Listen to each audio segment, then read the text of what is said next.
State of Ohio versus Alexandria K. Orlando.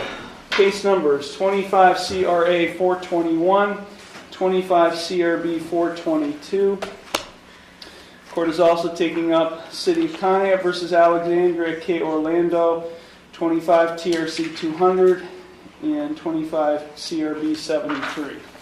The first two cases, Ms. Orlando entered no plea to charges 2 counts of corrupting another with drugs, each of which is a 4th degree felony. In the 25 CRA 421 case, and she entered not guilty pleas to 2 counts of endangering children, each of. All right, pause here, because this is where things get serious. We're talking 4th degree felony drug corruption charges and 1st degree misdemeanor child endangerment. That combo alone puts major pressure on the defense. Question for you. When you hear corrupting another with drugs, what kind of conduct do you think the court is imagining here? Which is a 1st degree misdemeanor in the 25 CRB 422 case. Those pleas were entered on January 6, 2026. These cases are set for a preliminary hearing and pretrial conference today. The court is also taking up a probation violation complaint that was filed against Ms. Orlando in 25 CRB TRC 200. That was filed on January 5th, 2026. Ms. Orlando, through her attorney, pled not guilty to that complaint at a hearing on January 6th, and this case is set for. This probation violation is a huge deal. Even if new charges get reduced later, a violation can independently land someone in serious trouble. Judges usually see probation as a second chance, break it, and patience runs thin fast. Keep that in mind as this hearing unfolds. A final revocation hearing. Ms. Orlando is present. She's accompanied by her attorney, Jane Timonier. Also present is Law Director John Lewis. Sitting at table with him is Probation Officer Sean Benoit and Officer Jesse Lardy of the Conneaut Police Department. Mr. Lewis, are you ready to proceed? Your Honor, the state is ready to proceed. However, I believe that we have a resolution to potentially the 2 pending cases, the 24 CRA 421, 25 CRB 422, and I'd like to explain that proposed resolution to the court, if I may. Well, if this involves an amendment of a felony, the felony charge. Here's the legal chess match. The state wants to amend felonies down to misdemeanors, but procedurally, that's not instant. New charges, new filings, ticking courthouse clocks. It's not just justice here, it's logistics. Ever notice how timing can completely change the leverage in a courtroom? Charges to misdemeanors. New misdemeanor charges are going to have to be filed, and new misdemeanor files are going to have to be opened.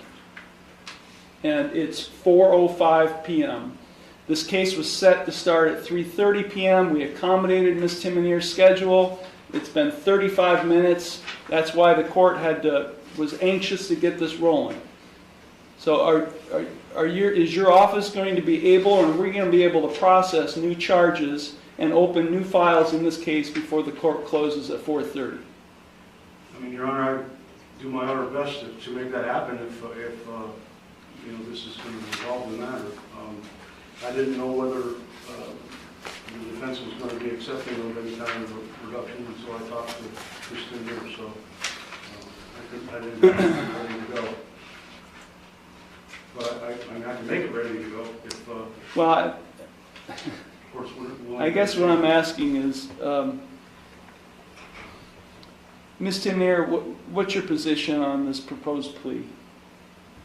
Your Honor, it's my position and my client's position that she would accept the offer that was extended to her.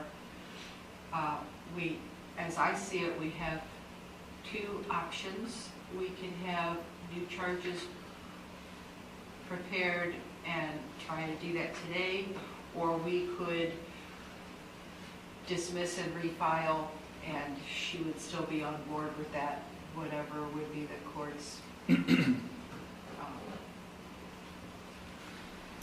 approach to that. This is a smart defense move. Agreeing to a time waiver buys breathing room and keeps the plea deal alive. Translation? The defense is signaling cooperation, and the court is signaling practicality. This is how deals quietly survive behind the scenes. What's your position on continuing this preliminary hearing and pretrial conference to another day to allow us time to be able to process it? We would be fine with that, and my client would be willing to sign a time waiver for the court's approval.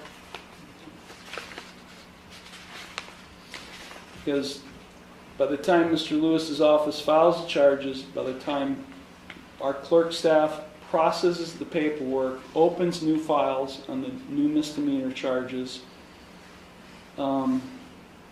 actually they could just be added to the existing misdemeanor case.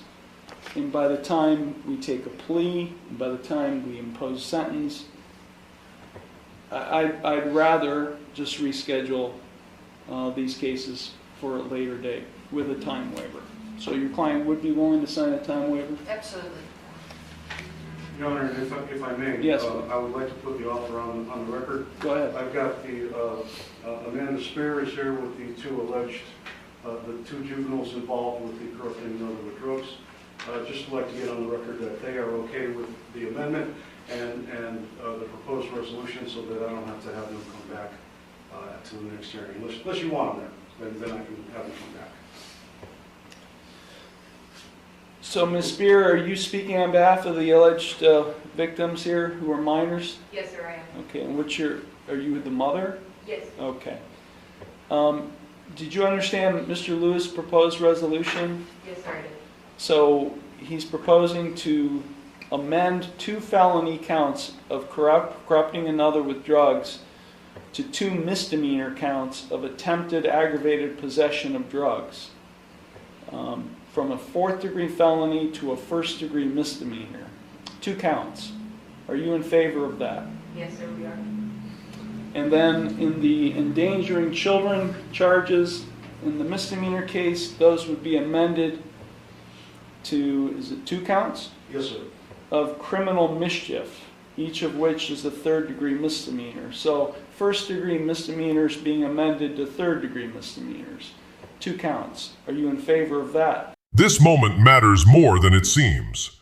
The victim's family is on record supporting the reduction, from felonies to misdemeanors. Judges take that seriously. When victims align with rehabilitation over punishment, it can tilt the entire outcome of a case. Yes, Your Honor. The proposal is renewal court, if Yes, sir. eligible? That's a condition, actually. I mean, as far as I'm concerned, yeah. Ms. Spear, being a graduate of our renewal court program, what's your position on that? I've discussed it with my daughters, and we feel like she has 2 young kids.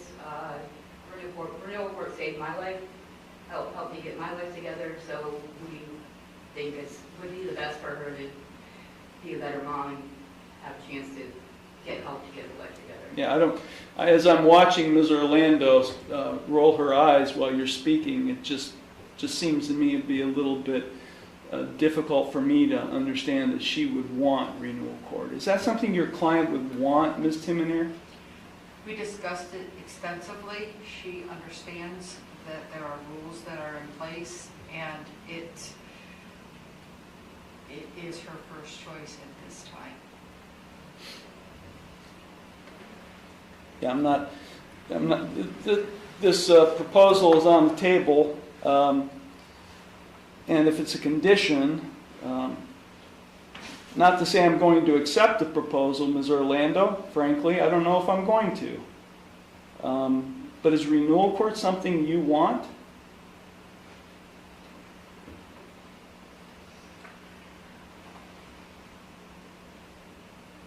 That right there. I will do what it takes to be a better mom.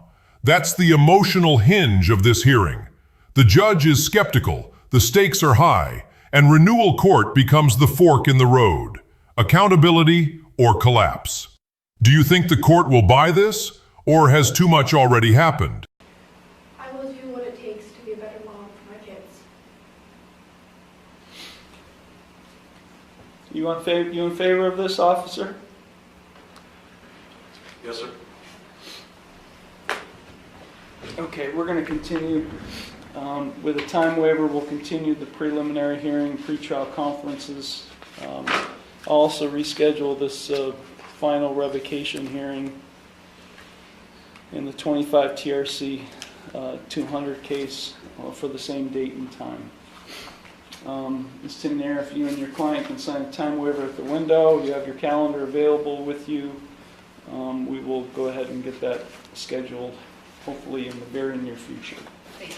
Anything further, Mr. Lewis? Very good, thank you. Ms. Timnair, anything further? No, thank you. Okay, thank you all. Now, Ms. Spear, before I go off the record, if I'm sentencing her, if she pleads and I sentence her, I sure would like to hear from you, unless you don't have to be here. But if you feel like you've given me all the information you want to give today, that's fine too.